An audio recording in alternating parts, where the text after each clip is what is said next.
It may not appear to be a difficult question, yet it always sparks a lively discussion.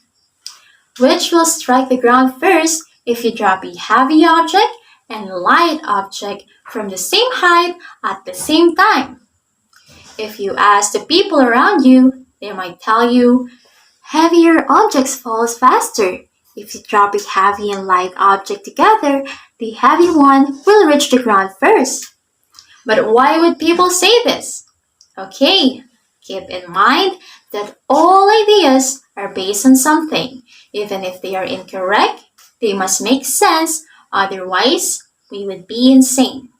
So the idea that a heavy object falls faster is probably based on observation. Now why am I talking about this? Because this is what we're going to discuss in this video. So hi kids! So today, I am going to accompany you as you discover more things about science. Are you ready?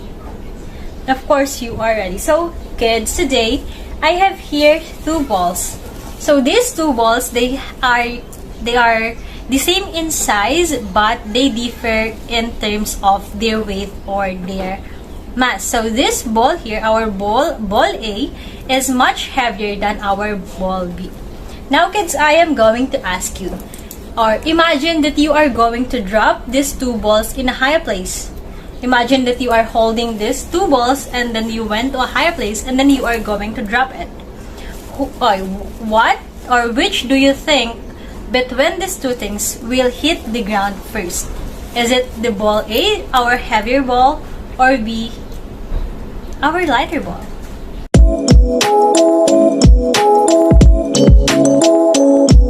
So class, upon watching the video, do you think the answer that you gave me a while ago is correct? So I see that most of you got the wrong answer because as you can see on the video a while ago, upon releasing the balls hit the ground at the same time despite their difference in weight. So now kids, I am going to ask you, what do you think is the force that causes an object to fall? I hear gravity? Yes, you are right. Gravity is the force that causes objects to fall. And now guys, if the force that causes objects to fall is gravity, do you have any idea where gravity is coming from? Yes, you are right again. Gravity is coming from everywhere because we are surrounded by gravity. Everything you see has gravity, including us.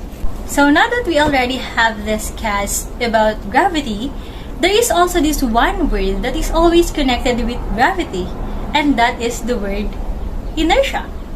Do you have any idea what inertia is? Okay, you don't have any idea. So when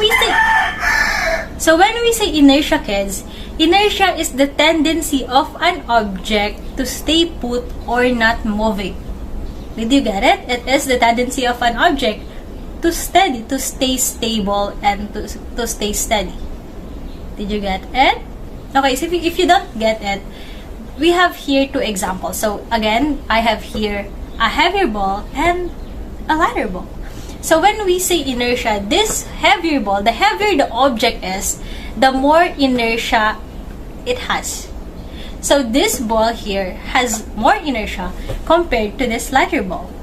So if you are going to try to move these two objects, this ball, the heavier ball, needs more force for it to be able to move compared to this one. So that is what we call inertia. It is the tendency or the ability of something to not move, and for you to be able to move it, the heavier let's just always remember that the heavier the object is, the more inertia it has.